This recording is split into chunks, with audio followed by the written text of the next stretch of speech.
Você realmente domina matrizes? Quero ver então, hein? Você sabe percorrer uma linha específica de uma matriz? Ou, por exemplo, você sabe percorrer abaixo da diagonal principal da matriz? Ou talvez só a diagonal principal? Você sabe percorrer acima da diagonal secundária? Ou abaixo da diagonal secundária? Ou a parte superior da matriz? Quem sabe também a parte inferior da matriz? A área esquerda ou a área direita? Se você respondeu sim para tudo isso, pode até pular esse vídeo. Mas se ficou na dúvida em algum desses pontos, então fica aqui comigo que eu vou te mostrar tudo isso na prática. Matriz nada mais é do que uma tabela de números, tipo uma planilha de Excel. Cada posição da matriz é acessada com dois índices, sendo um para a linha e outro para a coluna. Em programação, os índices sempre começam em zero. Então, por exemplo, eu tenho aqui para a linha o índice 0 e para a coluna o índice 0. A segunda linha da minha matriz, na verdade, é o número 1. E não o 2. Então tem que ficar ligado nisso também. E aí você me pergunta, tá,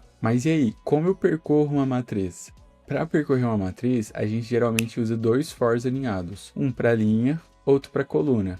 Aqui a gente vai seguir com a ordem mais tradicional, que é percorrer a primeira linha inteira, depois a segunda, terceira e assim por diante. Então, por exemplo, para essa matriz 5x5, o que eu faria? Eu iria percorrer a linha inteira, ou seja, a matriz na posição 0, coluna 1, 2, 3, 4. Depois eu vou para a segunda linha, na posição 1 agora, no índice 0 para a coluna. Então, o índice 0 da coluna, índice 1, 2, 3, 4. E assim por diante, até a gente completar toda a matriz. Então, por exemplo, como você percorreria apenas a diagonal principal dessa matriz? Se você olhar aqui para as posições, você vai ver que o índice da linha e o índice da coluna sempre vai ser igual na diagonal principal. Ó, 0, 0, 1, 1, 2, 2, 3, 3, 4, 4. Então você poderia utilizar a mesma abordagem quando, por exemplo, você não sabe quantas linhas e colunas a matriz vai ter, que seria você apenas verificar se I é igual a J, J representando a coluna e I representando a linha. Se você quer percorrer, por exemplo, apenas uma linha específica, você sempre vai passar a linha hardcoded e você só vai variar o J. Então, o I sempre vai ser 1 para esse caso. Então, I valendo 1, J0. I valendo 1, J1. I 1, J2. I 1, J3. I 1, J4. E a mesma coisa para a coluna. Então, você deixa hardcoded a coluna e você varia somente na linha. Então, a terceira coluna.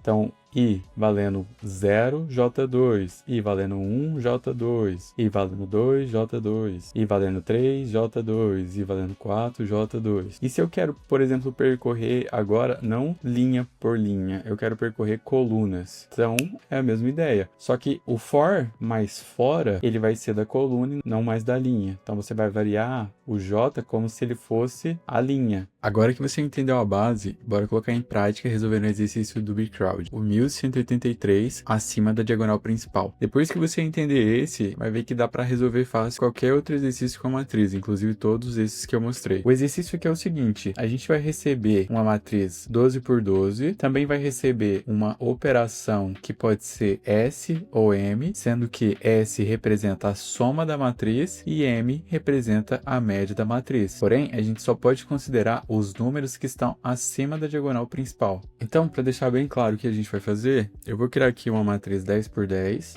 um pouco maior. Vou colorir aqui a diagonal principal, que é onde a gente não pode percorrer abaixo e nem na diagonal principal, é somente acima da diagonal principal. Se você perceber, o J, que representa a coluna, ele sempre tem que ser maior do que o I. Então, se a gente fizer o seguinte, se o nosso J tem que ser maior do que o I, basta que eu some o J com o I mais 1. Então, se eu somo o J valendo 0 com o I, que aqui também é 0, vai ser 0. Se eu somo 1, vai ser 1. E aí, agora eu começo a incrementar o J. Na segunda linha, o meu I agora vale 1. Então, J mais 1, 1. Então, eu começarei aqui, só que tem o mais 1. Então, J agora vale 2. E eu vou incrementando o J. Agora, o I vale 2. Então, 2 mais 1, 3. Então, vou começar aqui. Lembre-se que o índice sempre começa no 0. Então, 0, 1, 2, 3. E aí, você continua fazendo essa estratégia para preencher o restante da matriz. Só que no exercício, ele não vai te dar apenas os números da diagonal principal. Ele vai te dar todos os números da matriz. Então, essa estratégia que eu mostrei aqui funciona somente para fazer a operação de soma ou a média da matriz dos valores que estão acima da diagonal principal. Para preencher a matriz, a gente vai seguir a abordagem tradicional, que é preencher toda a linha, depois ir para a segunda e assim por diante. Agora bora para o código. Então aqui eu já tenho a nossa classe e a primeira coisa que eu vou fazer é instanciar a classe scanner, que a gente vai receber os dados do teclado. New scanner system.in.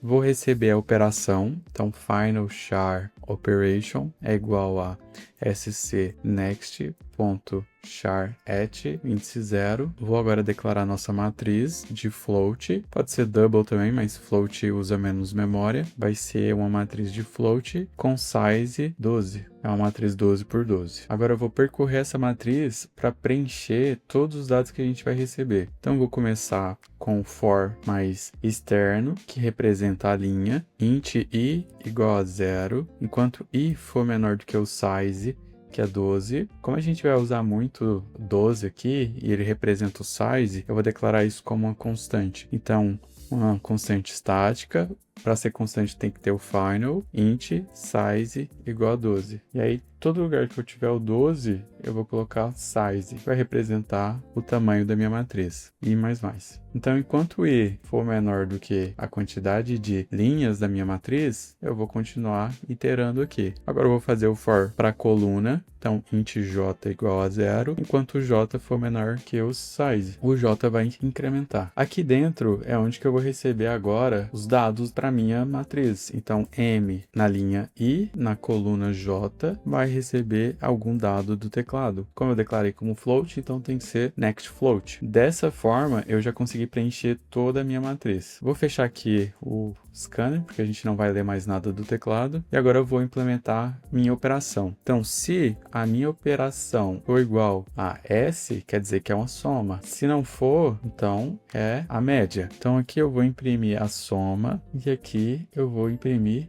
a média. E para fazer a soma da matriz, eu vou criar aqui uma função estática, que vai me retornar um float. Vou dar o nome dela de soma. E aqui dentro ela vai receber uma matriz de float e a gente vai declarar uma variável soma, que vai ser igual a 0. A gente vai retornar aqui essa variável de soma. E agora a gente precisa percorrer a matriz. Para percorrer a matriz, eu vou copiar esse código que a gente já fez para percorrer ela antes.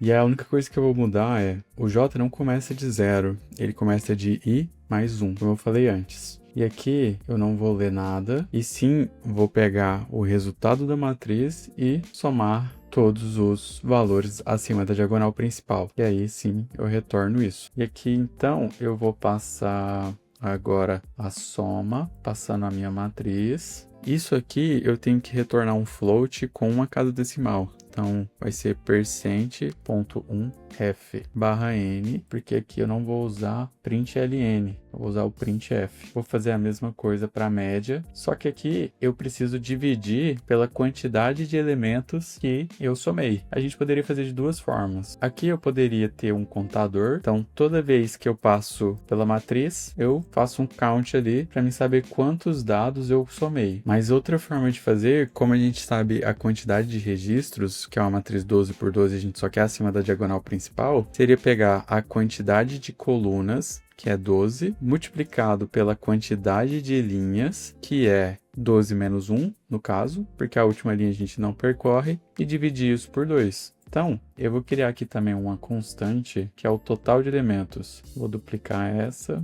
e vou mudar aqui para total elementos, que vai ser o size multiplicado por size menos 1, tudo isso dividido por 2, que eu posso colocar um parênteses também, e pego aqui o total de elementos e divido a soma pelo total de elementos. Agora bora testar. Para testar esse exercício, a gente pode vir aqui no UDebug e aqui tem vários inputs dos usuários da plataforma. Então vou pegar aqui esse primeiro aqui é uma média, aqui já tem todos os registros da matriz. Então, vou copiar aqui, vou abrir o terminal, vou compilar nossa classe. Primeiro eu vou entrar dentro da pasta cd83. Agora eu vou compilar nossa classe main e vou executar. Vou colar aqui os códigos, enter, tá aqui a saída, 48.7. Aqui no UDebug a gente consegue ver a saída também. Vamos ver a resposta aceita por exercício, 48.7, bateu. Isso é para média. Agora vamos validar a soma, tá aqui, copiado. Vou executar nossa classe novamente,